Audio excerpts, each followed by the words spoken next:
दोस्तों, आज की वीडियो में आप चिलिका झील के बारे में जानेंगे। इसके साथ ही चिलिका झील के एक द्वीप में बसे कालीजाई मंदिर के बारे में भी जानेंगे, उसके इतिहास के बारे में भी जानेंगे। तो चलिए शुरू करते हैं आज का ये वीडियो। चिलिका झील ओडिशा राज्य के पुरी, खोर्धा और गंजाम जिले में अवस्थित है। ये एक खारे पानी का झील है जिसका पानी वर्षा ऋतु में तो मीठा हो जाता है, लेकिन दिसंबर से लेकर जुलाई के महीने तक इसका पानी पूरा का पूरा खारा ही रहता है। चिलिका झील का क्षेत्रफल 1100 वर्ग किलोमीटर है। इस झील में कई धाराओं से पानी आता है। ये बे ऑफ बंगाल से लगा हुआ है। इसके साथ ही भार्गवी नदी, दया नदी, महानदी, लूनी नदी, इन सब नदियों का पानी भी इसके अंदर आता है। चिलिका झील की गहराई 2 किलोमीटर के लगभग है। चिलिका झील की लंबाई औसतन 70 किलोमीटर और चौड़ाई 30 किलोमीटर तक है। चिलिका झील में नौसेना प्रशिक्षण केंद्र भी अवस्थित है। चिलिका झील तकरीबन 10,000 साल पहले बे ऑफ बंगाल का हिस्सा था। चिलिका झील का निर्माण औसतन 3,500 साल या 4,000 साल पहले ही हुआ है। महानदी से लाई गई मिट्टी जमा होकर बे ऑफ बंगाल को चिलिका झील से अलग करती है। चिलिका झील में 160 प्रजाति के पक्षी नजर आते हैं, जिनमें से कई पक्षियां विदेशी होते हैं, जैसे कि मंगोलिया, रूस, मध्य एशिया, यानी इतनी दूर दूर से पक्षी यहां आते हैं। और उनके आने का मौसम भी सर्दियों का मौसम होता है। जब भी आप सर्दियों के मौसम में चिलिका झील घूमने के लिए आएंगे, तब आपको ऐसे पक्षियां नजर आएंगे जो कि बाकी के समय में आपको नहीं नजर आएंगे, क्योंकि ये पक्षी भारत के हैं ही नहीं, ये पक्षी विदेशी हैं। और जब विंटर्स आते हैं तो ये पक्षी वहाँ से यहाँ आ जाते हैं, इसीलिए क्योंकि वहाँ पर बहुत ज़्यादा बर्फ़ गिरती है। रूस में, मंगोलिया में, मध्य एशिया में बहुत ज़्यादा ठंड होती है, वहाँ पर खाने को कुछ भी नहीं मिलता। इसीलिए ये पक्षी हज़ारों किलोमीटर दूर चिलिका आ जाता है, जहाँ पर उन्हें भरपेट भोजन भी मिलता है और इतनी ज़्यादा ठंड भी नहीं होती। उनके रहने के लिए मौसम बहुत ही सुहाना होता है।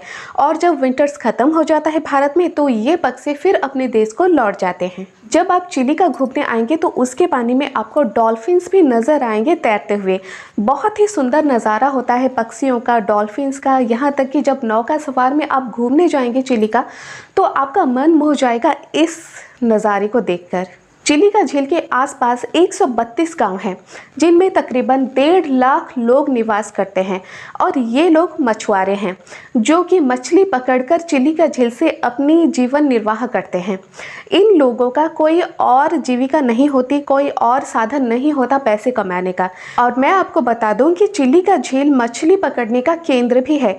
यहाँ झींगे बहुत ज़्यादा पनपते हैं, मछलियाँ बहुत सारी प्रजाति के मिलते हैं, जिन्हें पकड़कर ये मछुआरे विदेशों में भी बेचते हैं और अच्छा खासा पैसा भी कमाते हैं। इससे हमारे उड़ीसा गवर्नमेंट को बहुत सारा टैक्स भी मिलता है। अब हम बात करते हैं कालीजाई मंदिर के बारे में, जो कि चिलिका झील के एक द्वीप में अवस्थित है। अगर आप चिलिका झील कभी भी घूमने आते हैं तो आपको कालीजाई मंदिर तो जाना ही चाहिए, क्योंकि कालीजाई मंदिर एक ऐसे द्वीप में अवस्थित है जिसकी एक अपनी ही कहानी है। बहुत साल पहले की बात है। कालीजाई एक कुंवारी लड़की हुआ करती थी, जिसकी नई नई शादी हुई थी। उसके पिता उसे अपने पति के घर छोड़ने जा रहे थे। चिलिका झील के उस पार उसका ससुराल था और नौका ही एकमात्र साधन था जिससे कि उसके पिता उसे अपने पति के घर यानी उसके ससुराल छोड़ने जा रहे थे। नौका पर कालीजाई थी, उसके पिता थे, नौका चलाने वाला एक आदमी भी था। तो जब नौका उस द्वीप के पास पहुंची, बहुत ही भयानक सा चक्रवात आया। उसी चक्रवात की वजह से बहुत ही तेज़ हवाएं भी चलने लगी। इस हवा की वजह से नौका पूरी तरह पलट गई। कालीजाई के पिता को तैरना आता था, साथ ही उस नौका चलाने वाले को भी तैरना आता था, जो कि तैरकर उस द्वीप पर पहुंच गए। लेकिन कालीजाई को तैरना नहीं आता था। डूबकर उसकी मृत्यु हो गई और उसकी आत्मा उसी द्वीप पर रह गई।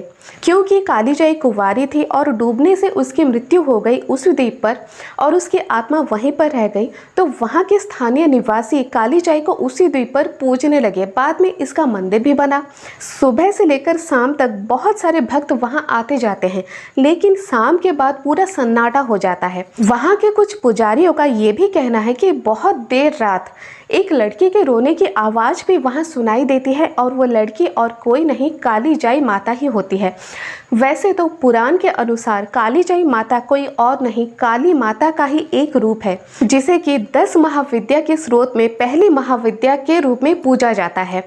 मकर संक्रांति को यहाँ बहुत ही बड़ा मेला लगता है और बहुत ही भक्तों का समागम भी यहाँ होता है। बहुत सारे भक्त यहाँ आते हैं और वैसे भी जितने पर्यटक यहाँ घूमने आते हैं, चिलिका झील को घूमने आते हैं, वो सभी कालीजाई मंदिर को दर्शन के लिए ज़रूर ही जाते हैं। अगर आप उड़ीसा वेकेशन में आते हैं तो आपको चिलिका झील ज़रूर ही घूमने आना चाहिए, क्योंकि चिलिका झील भारत का सबसे बड़ा खारे पानी का झील है। इसके साथ ही दुनिया का दूसरा बड़ा खारे पानी का झील है। और सबसे बड़ी बात यह है कि आपको इतने सुंदर पक्षियों के नज़ारे देखने को मिल जाएंगे। अगर आप एक फ़ोटोग्राफ़र हैं तो आपको पक्षियों की फ़ोटो उठाने को भी मिल जाएगा। इसके साथ ही आपको डॉल्फिन को देखने का मज़ा भी मिल जाएगा। और भी आप कालीजाई मंदिर भी घूमने को जा सकते हैं, वहाँ कालीजाई माता का दर्शन भी आप कर सकते हैं।